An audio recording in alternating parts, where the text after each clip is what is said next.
Një emër që nuk do dha çmund për ta shpjeguar, sapo I themi disa tituj të këngëve do e kuptonin se për kë bëhet fjalë. Kush ka faj, Leila, Vajzat, dëgjoni këngën time e shumë të tjera I ka dhënë shpirt ai me vokalin e magjishëm.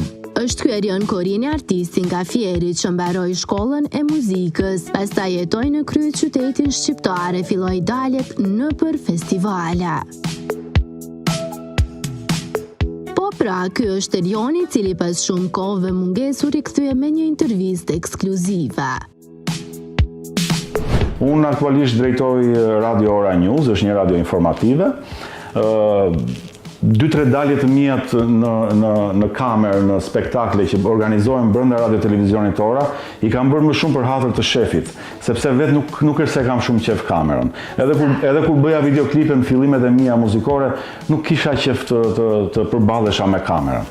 Më krijonte siklet kamera, nuk jam tipi që dua të shikoj veten. E për këtë gjë, ai ka një ndodhi interesante që e kujton me nostalgji. Kur ndaloni ndonjëherë policët rrugës në kohën që bëja muzikë, më kërkonin në një disk të timin që na jepni një disk tani ta dëgjojmë. I thosha mbase jam nga këngëtarët e vetëm që nuk mbaj veten time në makinë. Nuk para kam qef të shikoj veten dhe të dëgjoj veten time. Teatër janë për mua. Derisa flet për këto arsye, ai përmend edhe klikime duke u krenuar me të drejtë për këngët që sot asaj dite dëgjohen e madje kanë arritur që t'i rezistojnë kohës. Erion Korini thekson që dhe koncertet atëherë nuk paguheshin edhe aq. E tani është e lehtë të depërtohet sepse albumi është në rënje, ama mbrëmjet muzikore të sjellin lek.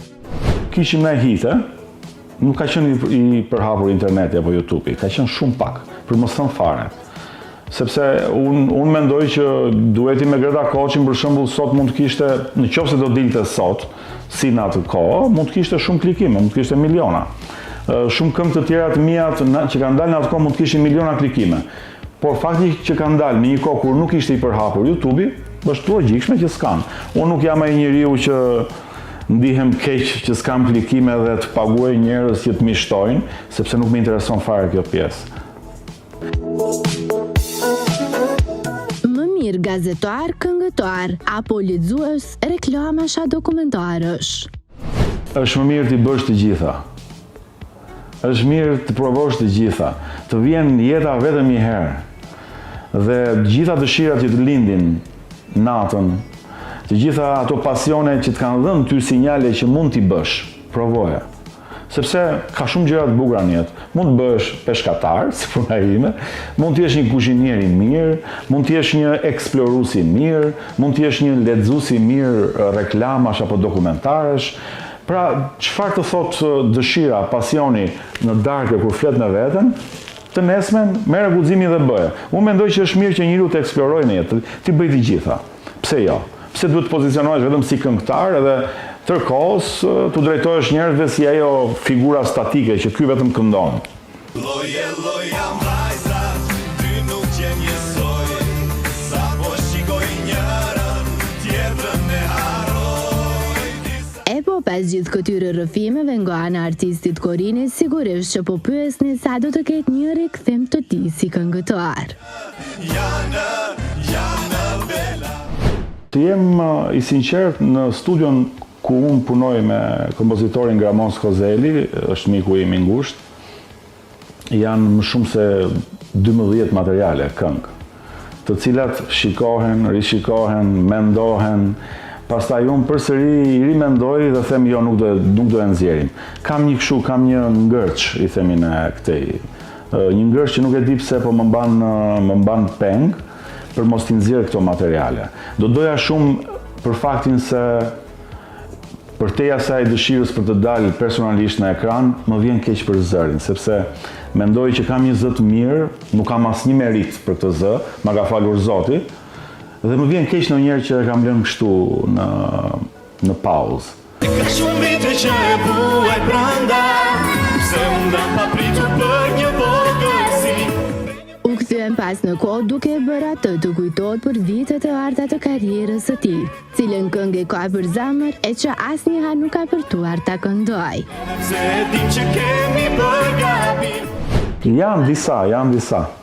Është një duet me Mariza Ikonomin, edhe Fati Qan që më pëlqen. Një këngë që më ka dalë nga shpirti vërtet ka qenë Nuk meriton as të urrehesh, me tekst të Zëndjerit Arben Duka, një këngë e mirë besoj. Nuk është këngë e kohës, nuk e pëlqejnë të rinj, po ata që janë mbi 40 dhe që u ka lënë jeta shenja. Erioni thot se nëse do të vi përsëri, do të jeti sigurt që këngët janë prodhime të mira, sepse sipas tij, ai është pjekur jo vetëm si artist, por edhe si njeri. E për të rinjët që po bëjnë muzikë, Erioni ka edhe një dy fjalë. Të nxirrni më të mirën tuaj në pa. Mundohuni të jepni mesazhe të mira për ata që ju dëgjojnë, sepse keni një ndikim shumë të madh tek rinia. Mos sillni tekste dhune, mos sillni tekste me brasje, tekste me drogë. Sillni mesazhe të mira sepse njerëzimi ka shumë nevojë për këto gjëra. Është e njëjta gjë me atë çfarë doni për familjarët tuaj. Ato fjalë që do ja thoshit familjarëve tuaj, thojani edhe njerëzve në publik, në këngët tuaja. Është po e njëjta gjë. Mos jepni mesazhe dhune, sepse po shohim që po ndikojnë jashtëzakonisht keq në rinin.